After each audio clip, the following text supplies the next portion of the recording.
Bismillahirrahmanirrahim. Assalamualaikum warahmatullahi wabarakatuh. Alhamdulillahirabbil alamin. Alhamdulillah bi ni'matillah la haula wala quwata illa billah.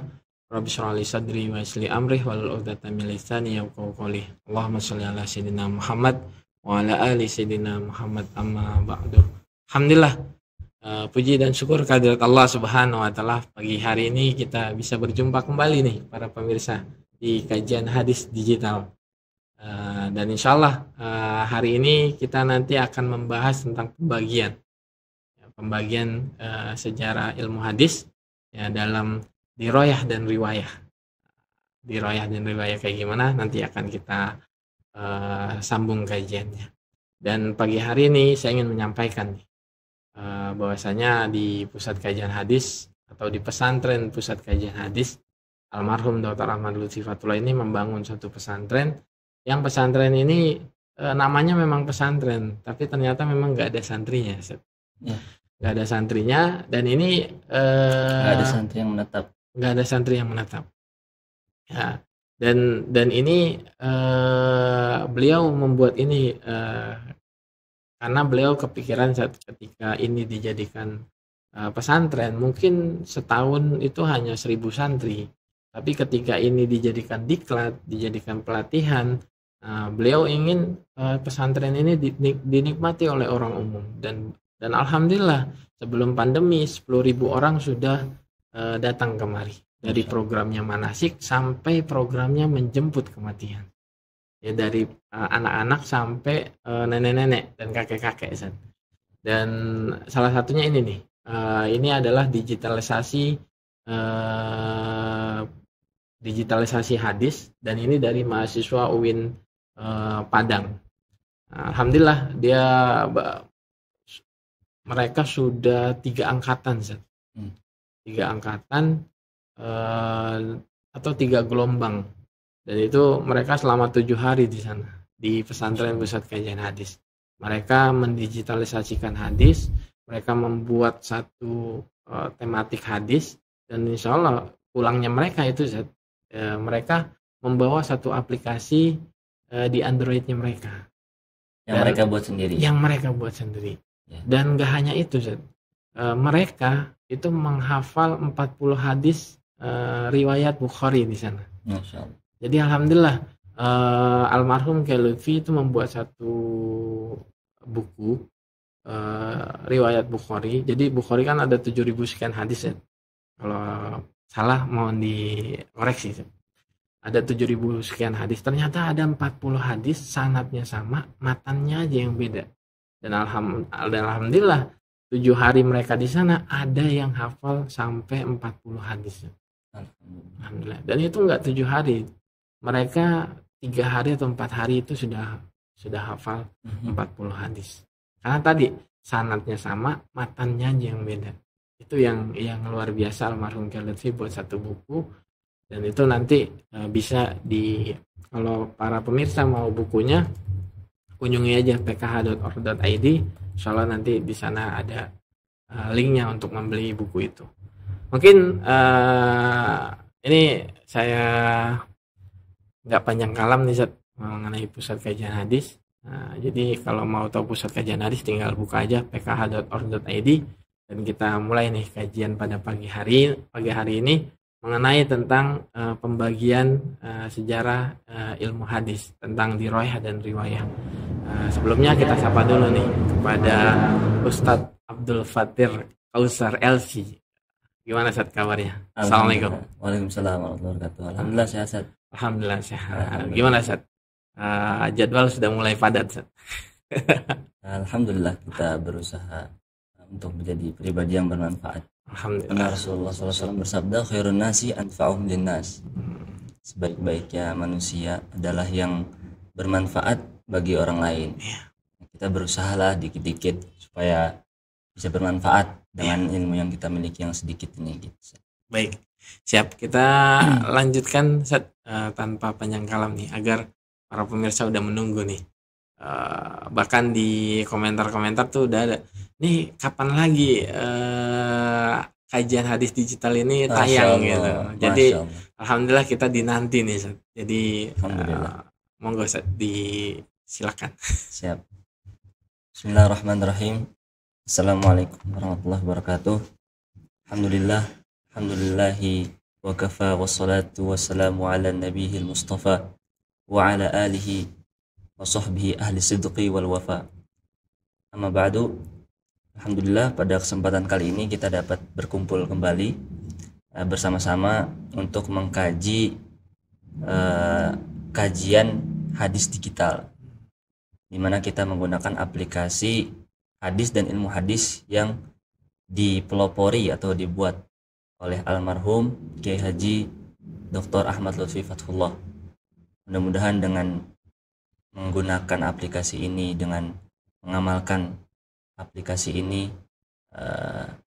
rahmat Allah Subhanahu wa taala senantiasa tercurahkan untuk beliau, dan juga kita sebagai anak cucunya, sebagai murid-muridnya bisa terus belajar dan mempelajari ilmu-ilmu yang sudah beliau sampaikan, yang sudah beliau buat dalam aplikasi ini. Mudah-mudahan biiznillah ta'ala insyaallah kita niat lillahi ta'ala dan untuk niat berbakti kepada orang tua dan guru kita semua. Baiklah, para pemirsa semuanya, penonton setia kajian hadis digital, insyaallah pada hari ini kita akan membahas pembagian ulumul hadis. Nah, udah antum buka, Sat? Iya, ini kita pembagian ulumul hadis. Ini pembagian ulumul hadis. Nah, jadi secara garis besar, ilmu hadis itu terbagi menjadi dua. Jadi ada ilmu hadis riwayah, ada ilmu hadis dirayah. Nah, apa itu ilmu hadis riwayah dan apa itu ilmu hadis dirayah? Insyaallah akan kita bahas pada kesempatan kali ini. Jadi sejarahnya ilmu hadis itu dulu, sebagaimana yang kita sudah sampaikan pada pertemuan sebelumnya ya, pada zaman Rasulullah SAW memang ilmu belum terbukukan, semuanya masih nyatu. Sumber yang paling otentik adalah pribadi Rasulullah SAW karena beliau masih hidup. Setelah beliau wafat, sumbernya para sahabat. Sahabat wafat, sumbernya para tabi'in. Dan tabi'in pun nggak semuanya menjadi sumber. Akan tapi kibarut tabi'in atau fuqahaut tabi'in, para ahli-ahli fikihnya dari kalangan tabi'in dan para ahli-ahli agamanya dalam masa tabi'in lah yang menjadi sumber keislaman. Nah, setelah itu ilmu ulumul hadis atau ilmu mustalahul hadis tercipta baru pada abad ke-3 Hijriyah, di mana dipelopori oleh Al-Imam, kalau cikal bakalnya Al-Imam Asy-Syafi'i dalam kitabnya Ar-Risalah. Itu cikal bakal ilmu mustalahul hadis. Namun dalam perkembangannya pada periode klasik itu ada Al-Imam Al-Imam Khatib Al-Baghdadi ya. Kemudian Al-Imam Ar-Romah Hurmuzi ya, kedua beliau mempunyai kitab Ma'rifat Ulumil Hadis, yang mana kitab tersebut awal mula pembagian ilmu mustalahul hadis atau terpisahnya ilmu mustalahul hadis dari ilmu hadis itu sendiri. Yang kita bahas waktu kemarin, betul, mengenai sejarah ilmu hadis itu sendiri, betul. Kan? Iya. Lanjut, Seth. Ya, karena hadis dulunya memang kan dari perkataan Rasulullah SAW, perbuatannya, takrирnya, keputusan-keputusannya, sifat yang ada pada diri Rasulullah SAW. Sehingga ya ada pada pribadi Rasulullah SAW. Nah, ketika beliau wafat barulah terbukukan hadisnya. Kemarin ada yang kita sudah sebutkan atau singgung di pertemuan sebelumnya ya. Ada Sahih Bukhari itu baru abad ke-3 Hijriyah. Jadi kalau Rasulullah wafat pada tahun 11 Hijriyah ya, Imam Bukhari wafat 256 Hijriyah. Selisihnya 200 tahun lebih, Sat. Nah, baru dibuat sekitar abad ke-3. Sehingga ada tentang jarak yang cukup jauh untuk sebuah hadis itu dibukukan. Nah, sekarang ada yang namanya ilmu hadis. Ilmu hadis itu terbagi menjadi dua, riwayah dan dirayah. Nah, kita bahas dari mulai yang riwayah dulu, Sat. Siap. Bisa antum buka yang riwayah. Ilmu hadis riwayah. Bisa antum tolong bacain, Sat, yang atas Jadi pengertian. pengertian mengenai riwayah, mengenai pengertian ilmu hadis riwayah ada beberapa pengertian dari para ulama dengan bahasa yang berbeda. Tetapi semua itu mengacu pada satu definisi, yaitu ilmu yang menukilkan segala apa yang disandarkan kepada Nabi Shallallahu Alaihi Wasallam, baik perkataan, perbuatan, takrir atau sifat tubuh anggota atau sifat perangai. Nah, jadi ini pengertian dari hadis riwayah. Jelas ya. Pengertiannya al-ilmu alladhi yaqumu ala naqlin ma udhifa ila nabi sallallahu alaihi wasallam min qaulin aw fi'lin aw taqririn aw sifatin khuluqiyatin aw khilqiyatin naqlan daqiqan muharrara. Nah, kalau kita baca terjemahannya tadi, antum mudah baca terjemahannya. Jadi ilmu riwayah ini ilmu yang menukilkan segala apa yang disandarkan kepada Nabi Muhammad SAW, baik perkataan beliau. Jadi qala Rasulullah SAW itu perkataan beliau. Nanti ada sahabat riwayat yang mengatakan anin Nabi SAW atau Rasulullah SAW la yashrabu qa'iman, misalkan Rasulullah SAW tidak pernah minum berdiri, misalkan. Atau kana Nabi sallallahu alaihi wasallam syadidul batshi la yakun tawilan wa la yakunu qasiran, misalkan seperti au kama qala Nabi sallallahu alaihi wasallam, Nabi itu tidak tinggi, tidak juga pendek, gitu kan, kuat. Nah, itu adalah hadis yang disandarkan kepada Rasulullah SAW, menyebutkan sifatnya, sifat tubuh beliau, kemudian yang merupakan perbuatan. Umpama Nabi Shallallahu Alaihi Wasallam melaksanakan sholat taraweh di rumahnya, nah, itu merupakan perbuatan dari Nabi Shallallahu Alaihi Wasallam. Terus takrir itu keputusan ataupun diamnya Rasulullah Shallallahu Alaihi Wasallam terhadap suatu masalah, sehingga itu juga disebut hadis. Gitu. Kemudian sifatnya Rasulullah, karena khuluquhul Quran, dalam suatu hadis disebutkan bahwasanya Rasulullah SAW akhlaknya adalah akhlak Quran. Kata Sayyidina Aisyah, beliau istrinya, jadi Rasulullah bagaikan Quran yang berjalan, atau akhlaknya adalah akhlak Quran. Quran itu sebagaimana yang Rasulullah kerjakan atau sebagaimana perangai Rasulullah SAW. Nah, itu semua hadis-hadis Rasulullah SAW, bentuknya perkataan, perbuatan, takrir atau sifat tubuh anggota atau sifat perangai. Nah, kalau kita buka kitab Asy-Syama'il Al-Muhammadiyah karya Al-Imam At-Tirmizi, Imam Tirmizi punya kitab namanya Asy-Syama'il Muhammadiyah. Itu berbicara tentang tubuh Rasulullah SAW, gantengnya beliau, ramahnya beliau. Kalau jalan nggak tinggi, nggak terlalu tinggi di antara sahabat. Kalau jalan nggak terlalu pendek di antara sahabat, artinya beliau tengah-tengah. Kemudian juga beliau mempunyai rambut yang sangat hitam. Kemudian juga pernah mewarnai rambutnya beliau merah ketika mau berperang. Dan semuanya yang berkenaan dengan bagian tubuh Rasulullah SAW, kemudian bagaimana bentuk tubuhnya, kemudian gerak-geriknya Rasulullah itu dibicarakan, dikumpulkan oleh Imam At-Tirmizi dalam kitab Asy-Syama'il Muhammadiyah. Ada juga kitab Qadhi Iyad, salah satu ulama mazhab Maliki. Itu mengarang kitab Asy-Syifa bi Tahqiqil Huquqil Mustafa.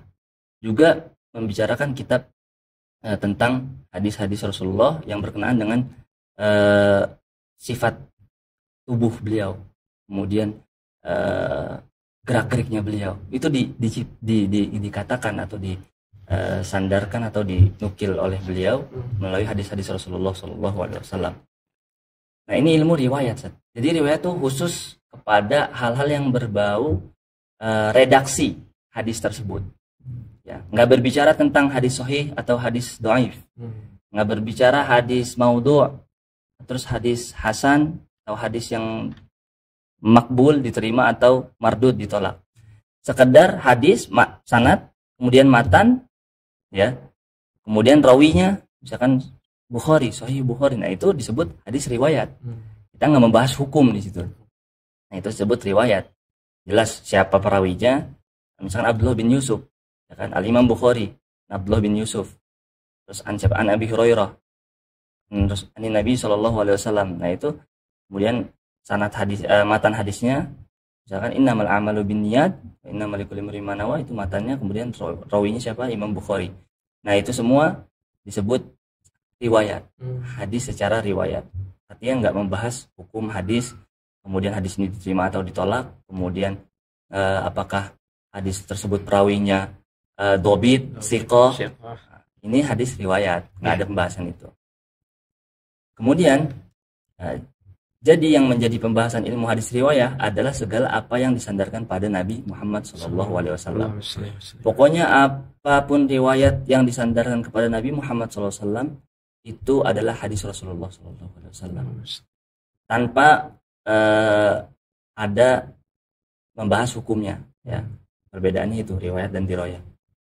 Nanti kita bahas apa itu hadis dirayah, ya. Tetapi ada juga, Sat. Coba antum tolong baca, Sat. Jadi yang menjadi pembahasan ilmu hadis riwayah adalah segala apa yang disandarkan pada Nabi SAW tadi yang antum sampaikan. Terus tapi ada juga yang mengatakan bahwa yang menjadi objek bukan hanya apa yang disandarkan pada Nabi SAW semata, melainkan juga apa yang disandarkan pada sahabat dan tabi'in. Jadi ilmu hadis secara riwayat ini adalah ilmu atau hadis yang apapun segala sesuatu yang disandarkan kepada Nabi Muhammad SAW. Itu intinya. Namun tetapi ada juga yang mengatakan bahwa yang menjadi objek bukan hanya apa yang disandarkan pada Nabi Muhammad SAW, melainkan juga apa yang disandarkan pada sahabat dan tabi'in. Dan ini ada khilaf di antara para ulama berbeda pendapat. Namun mayoritas ulama, jumhurul ulama mengatakan bahwasanya ma'udhifa ilan Nabi sallallahu alaihi wasallam wa ila sahabi wa ila tabi'in yusamma hadisan. Apapun yang disandarkan kepada Nabi Muhammad ataupun sahabat ataupun tabi'in disebut semuanya hadis. Nanti tinggal pengklasifikasiannya aja. Disebut apakah hadis itu marfu', apakah maqtu', ataukah mauquf. Ya. Marfu' yang kepada Nabi, terus kemudian mauquf pada sahabat, maqtu' kepada tabi'in. Nah, kemudian juga nanti pengklasifikasiannya akan kita jelaskan insyaallah di pertemuan-pertemuan selanjutnya.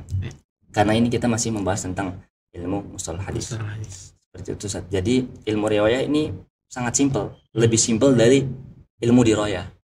Karena udah jelas kalau kita nemu kitab ada di situ sanad hadis, kemudian matannya, kemudian riwayatnya, udah itu ilmu hadis riwayat. Kayak Sahih Bukhari. Yang tadi antum sebutkan, ada 7.000 sekian hadis, ya. Tepatnya itu Sahih Bukhari ada berapa, Sat? 7.275 hadis. 275 hadis. Ya. Dalam Sahih Bukhari itu hanya itu disebut kitab hadis riwayat. Sahih Muslim itu disebut kitab hadis riwayat. Kemudian Sunan Abu Dawud, Sunan Tirmizi, Sunan Nasa'i, Sunan Ibnu Majah, itu semua disebut kitab. Muwatta Imam Malik juga termasuk. Muwatta Imam Malik juga disebut kitab riwayat. Karena di dalam situ nggak disebut hukum-hukumnya ataupun nggak membahas tentang rijalul hadis. Ini hadis perawinya sahih apa enggak, kemudian hadisnya sahih atau dhaif, nggak dibahas. Jadi itu hanya itu disebut kitab-kitab hadis riwayat. Nanti kalau kita buka kitab Fathul Bari, syarahnya Sahih Bukhari, itu baru sebut kitab dirayah.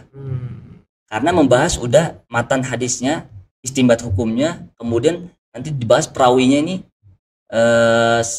siqah atau enggak, adil atau enggak, dhabit atau enggak.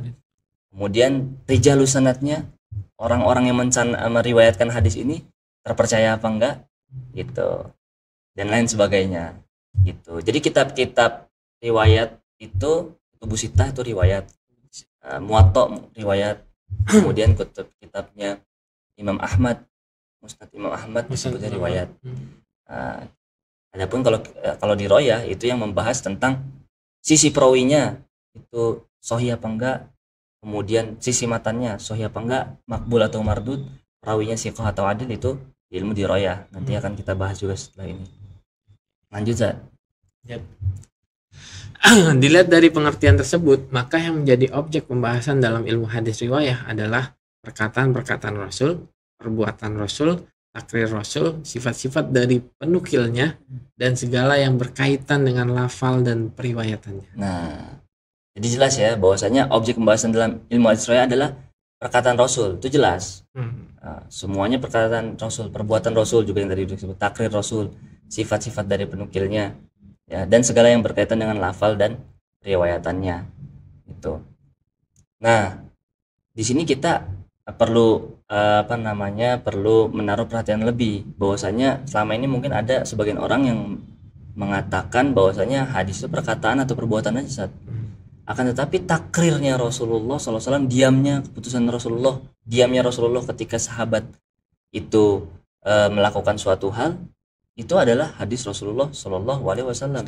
Ada hadis yang Rasulullah SAW meriwayatkan bahwasanya jangan kalian sholat kecuali ketika kalian mencapai Bani Quraizah. Itu hadis terkenal sekali. Jadi sahabat safar ketika itu ingin berperang, kemudian ingin hijrah ke Madinah.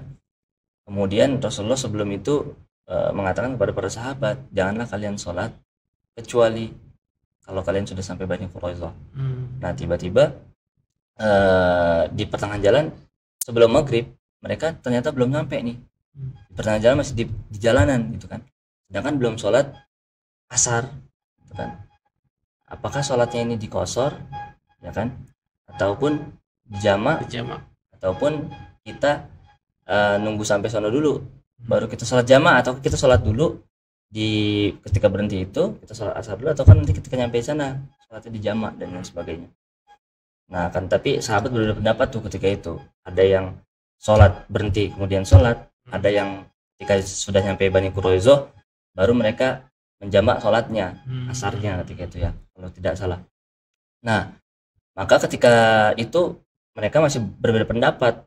Ketika bertemu dengan Rasulullah beberapa hari kemudian mereka bertanya, ya, yang mana yang benar ya Rasulullah? Karena antum bilang misalnya gitu, antum bilang kita jangan sholat ya kecuali ketika sudah sampai Bani Quraizah gitu kan. Kemudian Rasulullah enggak menyalahkan keduanya, artinya beliau mengatakan yang satunya benar, yang satunya juga benar, seperti itu. Dan itu sudah ada sejak zaman sahabat.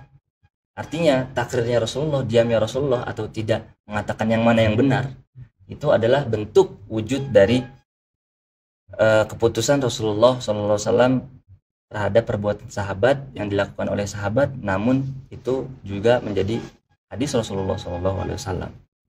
Itu Ustaz. Kita lanjut nih Ustaz.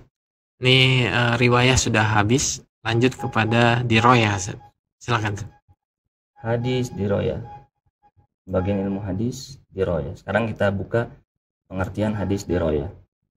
Pengertian hadis diroyah. Silakan, tolong dibaca Ustaz. Dalam disiplin ilmu hadis itu mencakup dua pembahasan utama, yaitu diroyah dan riwayah. Istilah ini baru muncul pada masa Al-Khatib dan Ibn Al-Aqfani. Sebelumnya hanya terkenal dengan istilah ulumul hadis. Adapun yang dimaksud dengan ilmu hadis diroyah adalah sekumpulan kaidah atau metode di mana dengan kaidah dan metode yang ada dapat diketahui keadaan rawi dan juga yang meriwayatkan apakah mereka dapat diterima riwayatnya atau tidak. Gimana tuh? Silakan. Nah, sini sudah jelas ya bahwasanya ilmu hadis itu tadi kita bahas di awal dibagi menjadi dua pembahasan besar, ilmu diroyah dan riwayah. Sekarang kita beralih nih ke ilmu diroyah. Ilmu diroyah ini seperti yang saya bilang juga tadi di awal bahwasanya munculnya itu belakangan, artinya bukan awal-awal banget gitu loh. Bukan ketika zaman Rasulullah. Setelah Rasulullah wafat pun juga nggak langsung muncul. Bahkan ilmu mustalah hadis ini secara pembukuan tuh munculnya setelah kitab-kitab Sahih Bukhari, Sahih Muslim, kemudian Kutubus Sittah itu disusun. Nah, beliau bilang munculnya pada masa Al-Khatib. Al-Khatib ini Al-Khatib Al-Baghdadi. Al-Khatib Al-Baghdadi ini hidup pada abad ke-4 Hijriah. Ya. Hidup pada abad ke-4 Hijriah sehingga baru muncul ya ketika abad semasa beliau hidup. Dan Ibn Al-Aqfani itu wafat 749 Hijriah. Ya. Beliau memiliki kitab tentang mustalah hadis yang mana di situ juga beliau bahas tentang pembagian ilmu riwayah dan diroyah. Benar Ustaz, jadi zaman Nabi itu belum ada pembagian ini hadis riwayah, ini hadis riwayah, nggak ada. Karena semuanya langsung hafal di dalam hati mereka dan langsung di kepala mereka, belum terbukukan. Luar biasa. Seperti itu. Nah, baru muncul Mas Al-Khatib Al-Baghdadi, salah seorang muhaddis ahli hadis, dan Ibn Al-Asfahani. Nah, adapun yang dimaksud dengan ilmu hadis dirayah adalah sekumpulan kaidah dan metode, di mana dengan kaidah dan metode yang ada dapat diketahui keadaan rawi dan juga meriwayatkan apakah mereka dapat terima riwayatnya atau tidak. Tadi rawinya, keadaan rawi dan juga al-marwi. Keadaan rawi dan keadaan marwi. Marwi itu matan. Marwi itu matan. Rawi itu periwayat, marwi itu matan. Nah, dibahas secara rawinya itu, riwayatnya itu tadi secara pribadinya dia siqah, terpercaya atau enggak. Terus adil apa enggak. Adil ini dalam artian tidak melakukan hal-hal keburukan yang bisa menjatuhkan muruahnya dia, bisa menjatuhkan kewibawaannya beliau. Itu berbohong itu udah enggak siqah gitu kan. Suka minum berdiri, nah, itu udah nggak adil tuh lewat hadis tuh. Iya, hanya minum berdiri saja. Iya. Karena kan ada juga kalau kita minum air zam-zam tuh harus berdiri. Iya, itu istisna. Itu memang sunnahnya Rasulullah SAW ketika minum air zam-zam dulu berdiri dan menghadap kiblat, sehingga orang yang beranggapan bahwasanya nggak apa-apa minum berdiri, orang Rasulullah aja dulu berdiri, Rasulullah berdiri minum apa? Minum air zam-zam. Bukan makan setiap makan berdiri atau setiap minum berdiri seperti itu. Jadi jangan disalahpahami hadis ini. Siap. Kemudian harus dobit nggak cepat lupa saat. Iya. Nah, kenapa minggu lalu kita bahas ketika zaman tabi'in itu mulai ada penulisan ilmu hadis, karena hafalan para tabi'in sudah mulai berkurang, nggak seperti para sahabat. Apalagi banyaknya orang-orang ajam atau asing yang masuk ke dalam Islam, sehingga mereka harus belajar dulu bahasa Arab kan gitu. Kemudian juga hafalan-hafalan tadi itu kan berarti setelah belajar bahasa Arab baru bisa hafalin kan gitu. Kalau sekedar hafal mati nggak paham kan berabe kan gitu. Artinya harus dobit, nggak suka lupa. Itu salah satu syarat-syarat harus menjadi perawi. Nah, ketika rawinya nggak sikoh, udah nggak sikoh, terus nggak adil, terus nggak dobit, nah itu masalah, nggak bisa dia menjadi perawi gitu. Iya, itu makanya luar biasanya Islam itu menjaga otentisitas hadis itu luar biasa. Otentisitas dan validitas hadis itu sangat luar biasa melalui perawi yang benar-benar sudah difilter, diklasifikasi dan difilter sedemikian rupa seperti itu. Maka luar biasa sekali ilmu hadis ini, sehingga nggak ada sampai hari ini ya hadis-hadis Rasulullah SAW itu yang dusta nggak ketahuan, nggak ada. Itu luar biasanya ilmu Islam gitu kan. Sehingga hadis-hadis kita terjaga dari kebohongan-kebohongan, walaupun ada orang-orang kelompok-kelompok yang berusaha untuk merusak itu semua, namun Allah jaga. Inna nahnu nazzalna dzikra wa inna lahu lahafizun, kata Allah Subhanahu wa taala. Sungguhnya kami yang menurunkan az-zikra. Az-zikra itu Al-Quran dan Al-Hadis Rasulullah SAW. Wa inna lahu lahafizun. Kalau kami yang menurunkan, otomatis kami juga yang menjaganya. Al-Hadis dan Al-Quranul Karim. Nah, kemudian kalau ilmu dirayah ini ya, jadi ketahuan nih perawi tadi sikoh atau dobit itu kita bacanya di kitab Mustalah Hadis. Antum baca kitab Sahih Bukhari, Abdullah bin Yusuf sikoh atau enggak, ada enggak? Tidak ada, Sat. Nggak ada gitu kan. Tapi aplikasi PKH nanti, Sat, itu akan munculkan hal itu, Sat. Okay. Jadi tadi Sahih Bukhari kan Abdullah bin Yusuf, kalau almarhum bikin nih yang kemarin 40 hadis sudah dihafal itu. Itu sanadnya itu qala Imam Al-Bukhari rahimahullah hadatsana Abdullah bin Yusuf. Qala akhbarana Malik an Nafi' an Abdullah bin Umar anna Rasulullah sallallahu alaihi wasallam. Seperti itu, Sir. Baru matanya tuh. Ya.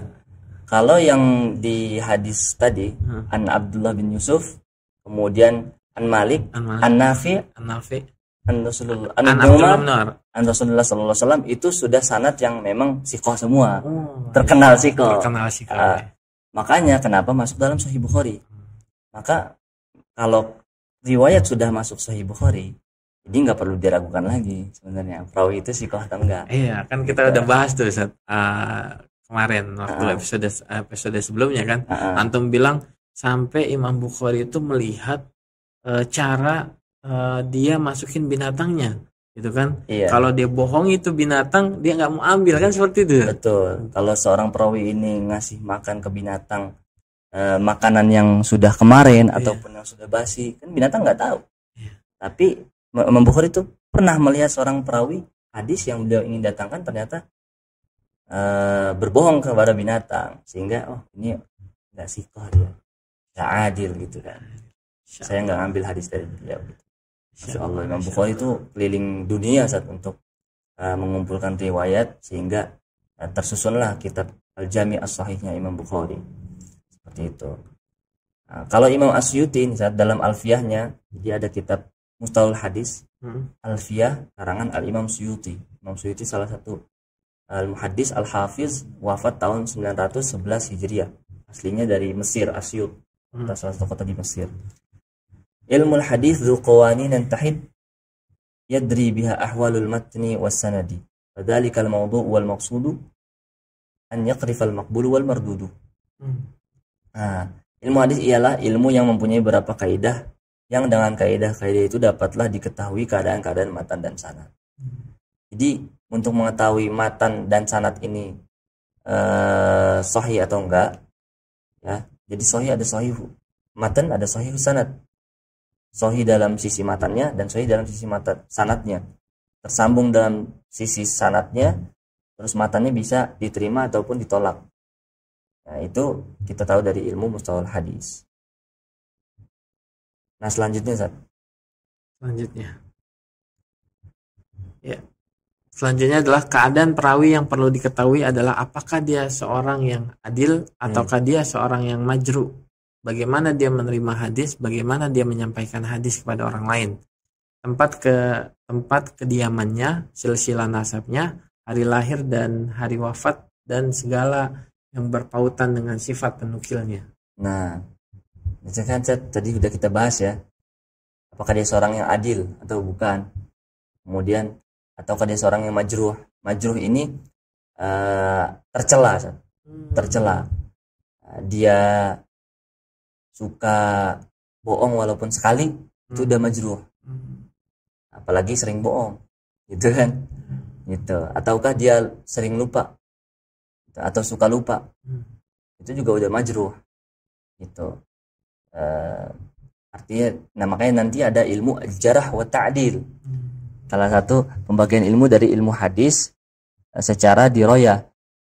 Jadi untuk mengetahui si fulan ini apakah orang yang adil atau majruh gitu. Itu ada ilmu khusus pengklasifikasian dalam ilmu jarah wa ta'dil. Nah, ilmu jarah wa ta'dil ini salah satu bagian dari ilmu dirayah mustalahul hadis. Saya lihat tuh di perpustakaan almarhum Galut gitu. Itu suatu kitab katanya mengenai periwayat aja tuh. Betul. Satu kitab nyebutin nama orang aja. Kemudian sifatnya bagaimana gitu kan. Adil atau dobit, sikoh atau enggak. Itu memang ada kitab khususnya. Nah, kemudian bagaimana dia menerima hadis? Menerima hadisnya secara apa nih? Secara langsung, kalau sahabat secara langsung dari Rasulullah SAW, ataupun dia dengar dari sahabat lain. Nah, itu ntar ada istilah-istilahnya. Nanti kita bahas di pertemuan-pertemuan berikutnya. Kemudian bagaimana dia menerima hadisnya? Apakah dia bisama mendengarkan langsung dari yang meriwayatkan? Kemudian ada juga nanti bil munawalah, artinya dia dikasih salah satu hadis, buku hadis yang ditulis oleh perawi tadi kepada dia. Ataukah bil ijazah.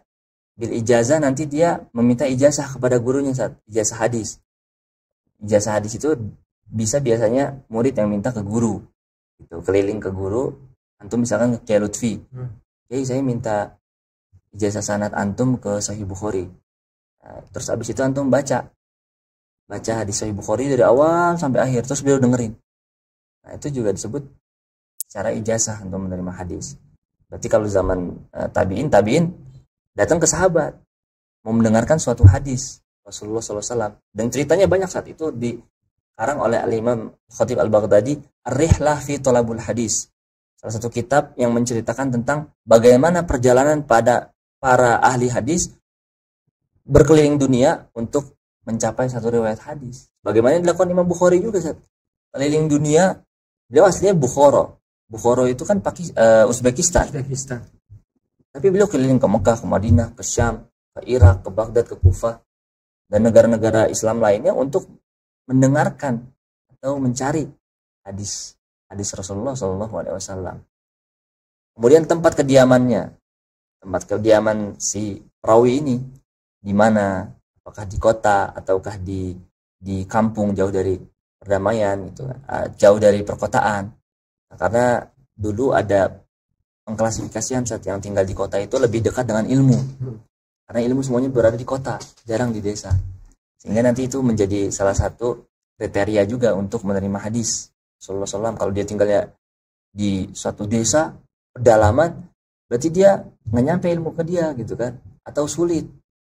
Sehingga ini bener nggak dia pernah meriwayatkan hadis dari si A misalkan, itu harus dipastikan juga silsilah nasabnya nyambung ke siapa, benar atau enggak. Karena nanti ada nama-nama yang mirip, nama-nama yang mirip kayak Abdullah. Kalau nggak disebut Abdullah siapa, dulu kan nama Abdullah banyak, itu akan multabis. Biasanya nanti kalau zaman sahabat aja ada Abdullah banyak banget.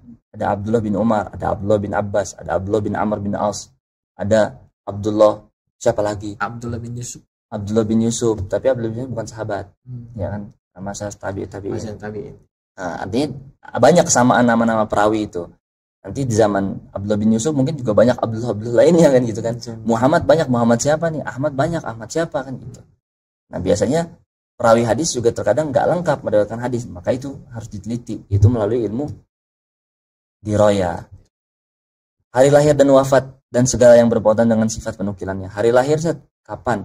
Misalkan hari lahirnya tahun 100 Hijriah. Wafatnya tahun 150 Hijriah misalkan, hidup 50 tahun.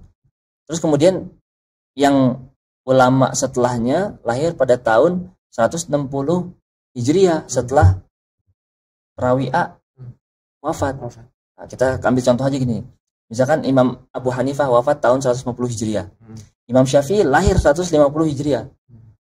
Di saat Imam Abu Hanifah wafat, Imam Syafi'i lahir. Nah, berarti kan nggak ketemu. Nah, biasanya di sini ketahuan nih apakah perawi ini benar apa enggak.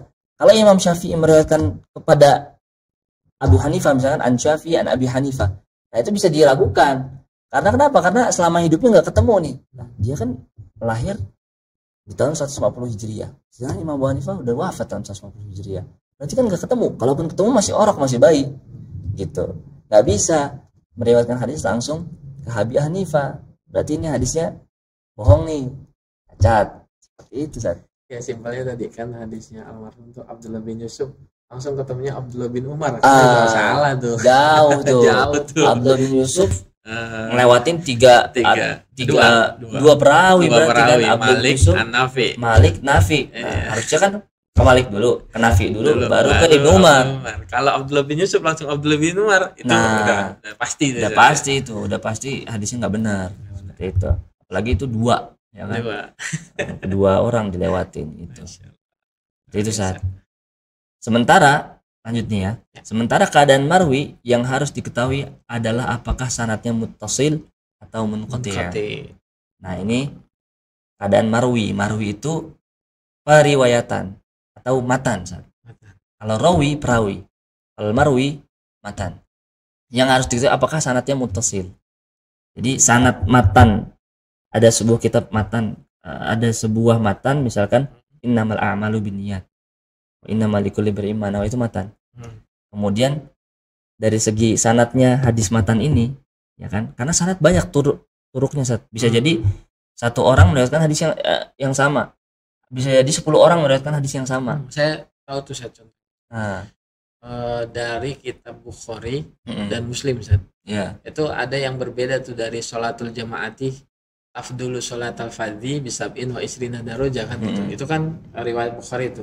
Tapi riwayat Muslimnya sholatul jamaati afdulu bukan tafdulu gitu. Ya. Nah, itu kan berbeda sedikit gitu ya.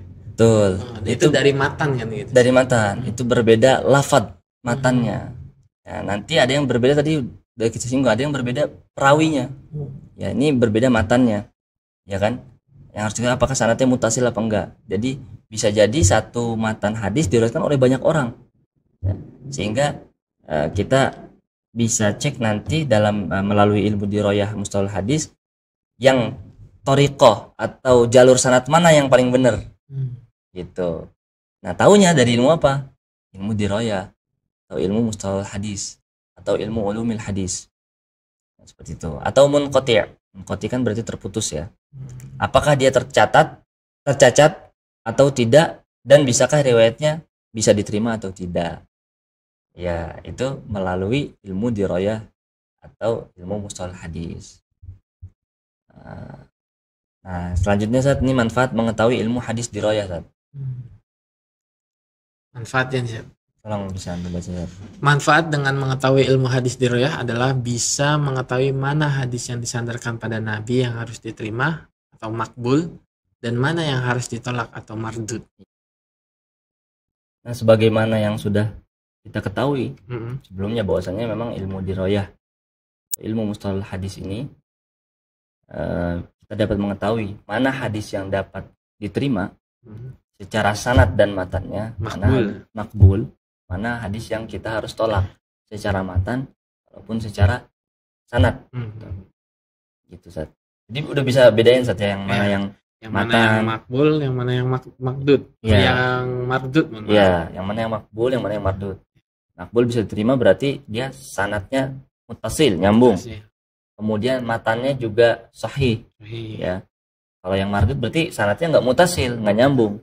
Dan matannya juga nggak sahih. Gitu, yang tadi tuh, ya, dari Abdullah bin Yusuf langsung Abdullah bin Umar, itu udah pasti mardud tuh. Itu gitu. Udah pasti mardud secara sanad. Secara sanad. Pasti jelas.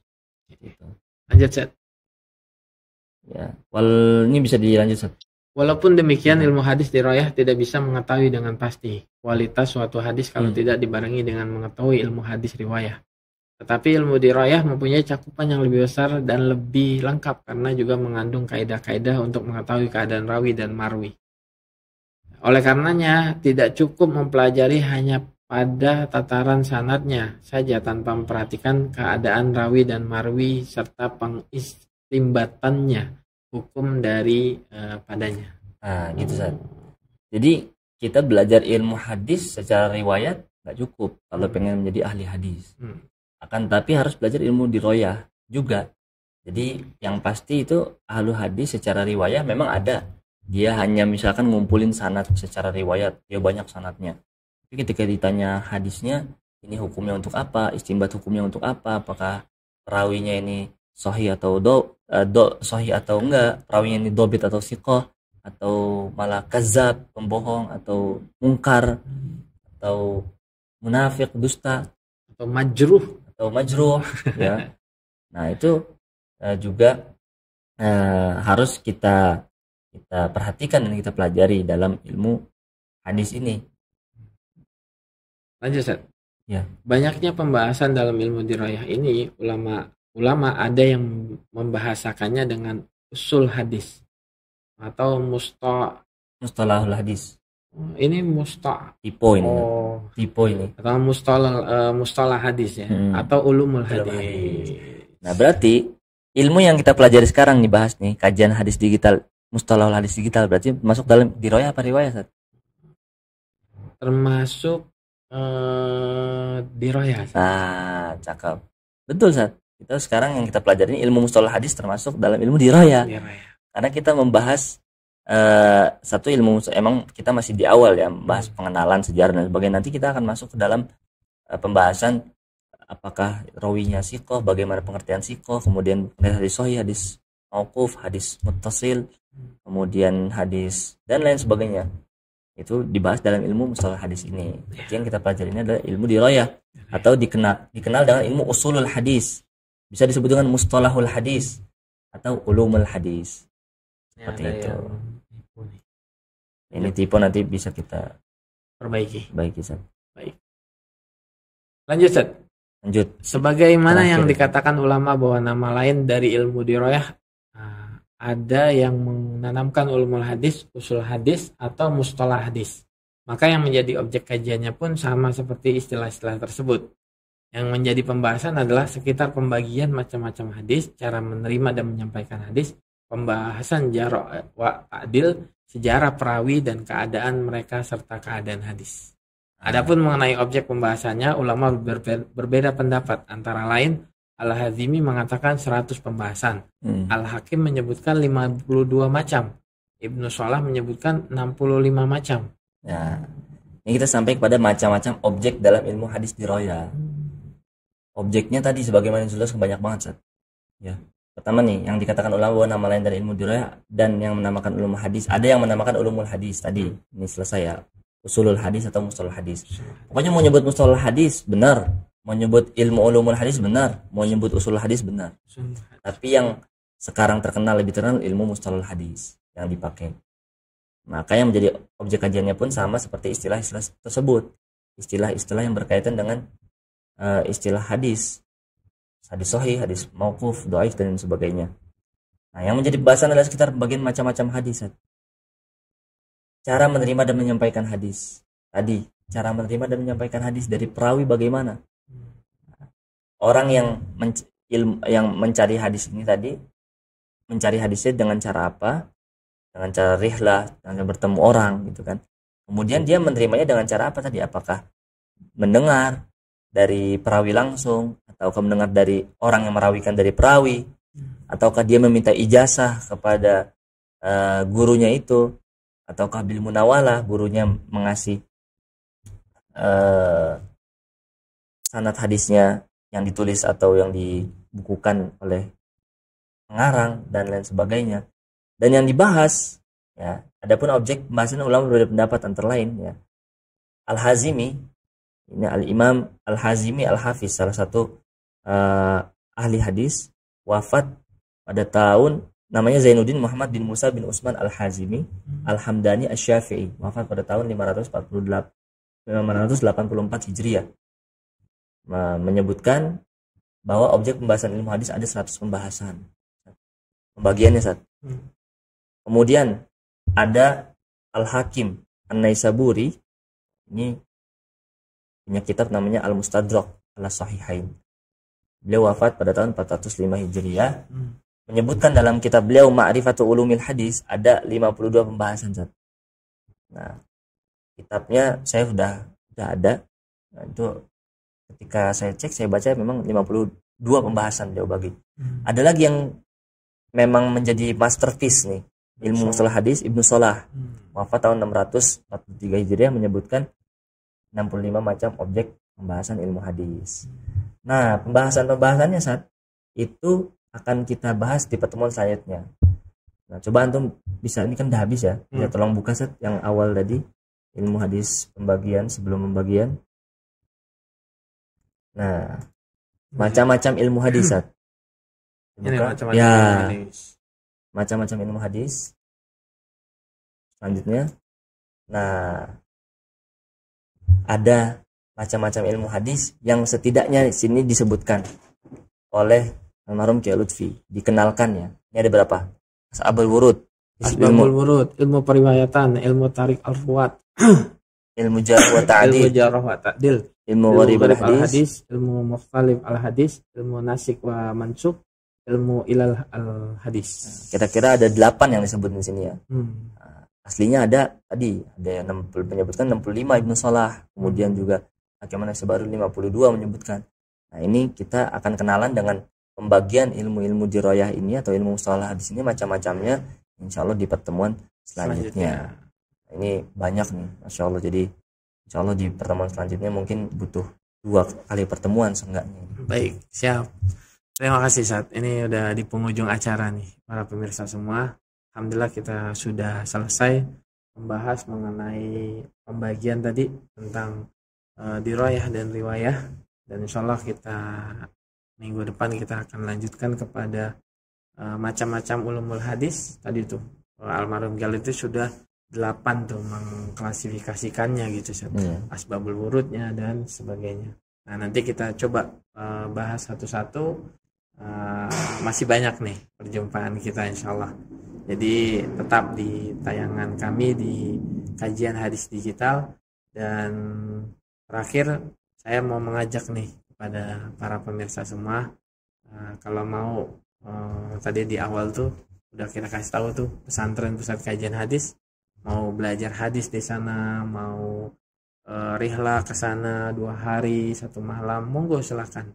Dan insya Allah programnya banyak yang bisa dilakukan. Salah satunya tadi ada di sana kan ada replika Gua Hiro Zat ya, replika Gua Hiro itu nanti atau tempat manasik pusat kajian hadis tuh manasik insya Allah mirip sama kayak di Mekah Al-Mukarramah Zat. Jadi almarhum tuh buat mirip tempatnya, indah alamnya Zat. Jadi di sana udah ada tadi replika Gua Hiro-nya, Arafahnya, Sa'inya, Ka'bahnya, itu semuanya sudah ada. Ya, jadi bisa belajar manasik di sana.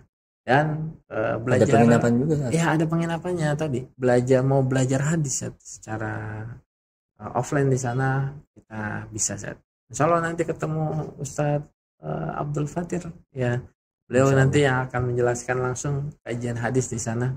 Dan ada maharnya Zat. Ketika mau nginap di sana Zat. Hafal hadis. Maharnya hafal hadis.